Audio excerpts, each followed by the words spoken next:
The ambitious project by Mainframe Industries, Pax Dei, has captured the attention of the gaming community with its unique approach to sandbox mechanics, an immersive fantasy world, and its emphasis on cooperation and crafting. Although the game began its journey with high expectations, it remains in development, with many of its promised features still in the planning or early testing phases. Below is a brief overview of the current state of the game as of early 2025, its core mechanics, and the developer's future plans. Players currently have access to approximately 10% of the full game world.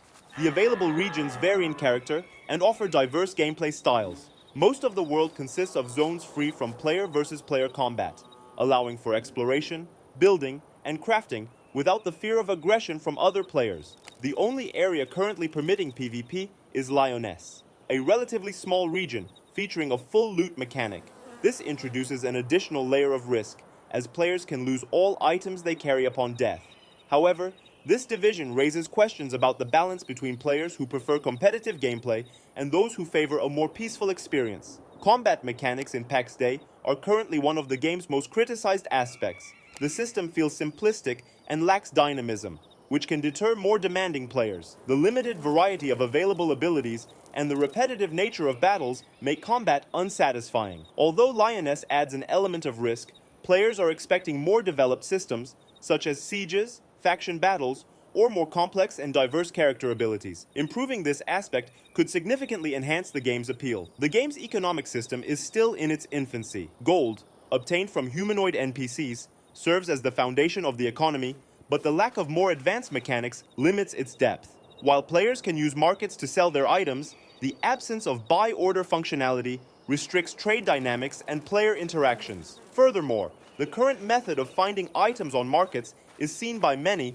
as unintuitive. Players must physically visit each stall to check what is available and at what price. However, the developers are considering a solution that could greatly improve the convenience of trading. This proposal would allow players to remotely browse a list of items for sale in their region, along with their prices, from anywhere in the region. Upon finding an item of interest, the system would highlight the stall's location on the map. Although the purchase would still require traveling to the stall, this change would make finding desired items much easier and streamline the economy. Additionally, the balance of certain item groups leaves much to be desired. Some items are too difficult to obtain, with their utility not justifying the effort required to acquire them. Building is a central aspect of Pax Dei, enabling players to develop their plots in nearly any way they wish. The ability to construct houses, workshops, and other structures fosters creativity, with grouped plots visually resembling villages. Unfortunately, the game lacks mechanics for shared management of these areas. Moreover, furniture that could serve functional purposes is currently purely decorative.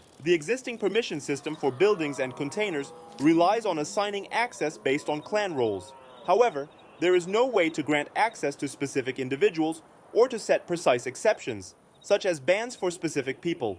Players also cannot manage access at the level of individual objects in more granular ways. The developers are exploring ways to expand this system, potentially offering players more control and allowing them to fine-tune permissions. This could greatly improve the usability of plots, enhance security and social interactions, and introduce greater personalization in managing spaces. The developers have ambitious plans for the game's development, including new regions with unique challenges and resources, developing communal systems such as settlement management, a feudal system, and more advanced clan structures, introducing buy order functionality, remote item browsing, a more balanced economy, and new tradable items, more interactive non-player characters that respond to player actions, usable furniture, siege mechanics, and expanded agricultural systems. In summary, Pax Dei is a project with enormous potential, blending exploration, crafting, and building in fantasy world.